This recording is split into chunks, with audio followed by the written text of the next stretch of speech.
Friends, Jenny எலக்ட்ரிக்கலோட electrician பேசுகிறேங்க. இங்கே ஒரு நம்ம கன்ஸ்ட்ரக்ஷன் ஒன்று பண்ணிகிட்ருக்கோம். இங்கே உள்ள ஹாஸ்பிட்டல் உள்ள எலக்ட்ரிக் ஒர்க்கெல்லாம் நான் பண்ணிகிட்டு இருக்கேங்க.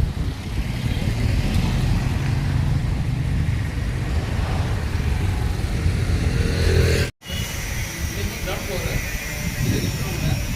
இது வந்து டக்கு மேலே அடிச்சிருக்கோம். இது வந்து டேபிள் லே பண்ணுறதுக்காக நம்ம டக்கு அடிச்சிருக்கோம். இதுதான் முன்னாடி என்ட்ரன்ஸு. டேபிள்லாம் இருக்கும். இது வந்து பேனல் போர்டு, அதாவது power board, lighting board, inverter, UPS வைக்கிறதுக்காக இருக்கும். இந்த கப்பல் அடிச்சாலும் வச்சுருக்கு. இது வந்து கிளியராக இது ஃபஸ்ட் ஃப்ளோருங்க.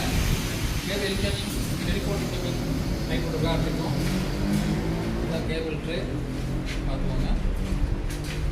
இது ஃபுல்லாகவே வந்து நமக்கு எக்ஸ்ட்ரா லைட் தேவைன்னா கொண்டு வரக்காகும். ஏற்கனவே லைட் போட்டு வச்சுருக்கோம். நாங்கள் போட்டு கம்மியெல்லாம் போட்டு வச்சுருக்கோம். வயலுக்காக எல்லாம் மார்க் பண்ணியிருக்கோம். எல்லாத்தையும் எந்தெந்த ரூம் போகுது, எந்தெந்த பவர் பாயிண்ட் மார்க் பண்ணிக்கணும்.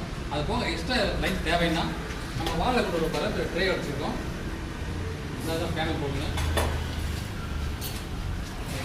இது பவர் டிஸ்ட்ரிபியூஷன், இது லைட்டிங் டிஸ்ட்ரிபியூஷன், லைட்டிங் ரோட் மட்டும். இது வந்து யூபிஎஸ், இது வந்து பிஆர்பி ஏசி கேபிள் கண்ட்ரோலர், இது இன்வெர்டர் டிவி. ஓகேங்களா? இதேமாரி நம்ம 3 ஃப்ளோர் பண்ணியிருக்கோம். அந்த ஒயர் லே பண்ணும்போது உங்களுக்கு நான் இன்ஃபார்ம் பண்ணியிருக்கோம். எல்லாம் சென்சர் பாக்ஸ் வச்சுருக்கோம். இது வந்து உங்களுக்கு கேமரா, இன்டர்காம், அப்புறம் மற்ற எக்ஸ்ட்ரா லைன் தேவைன்னா கொண்டு வரக்காக வச்சுருக்கோம். பார்த்துக்கோங்க. ஏசி லைன் வந்து டார்க் சென்ஸ் பண்ணிப்போம். தேவையான கொண்டு போகிறது வைக்கிறோம். இதே சேம் தான் உங்களுக்கு செகண்ட் ஃப்ளோரு, தேர்ட் ஃப்ளோர் எல்லாமே இருக்கும். நாங்கள் இப்போ ஒயரிங் பண்ணும்போது ஃபைனல் ஸ்டேஜ் எல்லாமே அப்படி பண்ணோம்.